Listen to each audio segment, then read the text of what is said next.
म्हणजे मागच्या वेळेला ज्यावेळेला लोकसभेची निवडणूक झाली होती त्यावेळेला एक चित्र वेगळं होतं आणि स्पष्ट होतं की शिवसेना पक्षामध्ये आणि त्यावेळेला आमदार हरीश गोगोल यांच्या सांगण्यावरनं आणि आदरणीय एकनाथजी शिंदे साहेब यांच्या सांगण्यावरनं आपण असंख्य कार्यकर्त्यांनी माझ्यासहित तुमच्यासहित सर्वांनी घड्याळ या ठिकाणी मतदान केलं।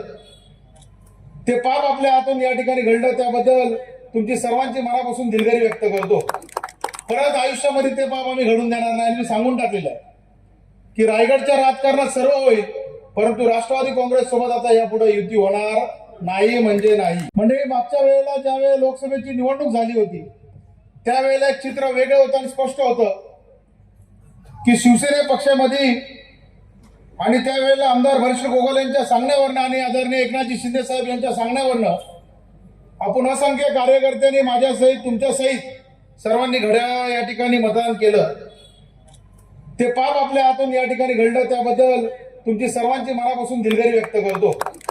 परत आयुष्यामध्ये ते पाप आम्ही घडून देणार नाही। मी सांगून टाकलेलं आहे की रायगडच्या राजकारणात सर्व होईल परंतु राष्ट्रवादी काँग्रेस सोबत आता यापुढे युती होणार नाही म्हणजे नाही।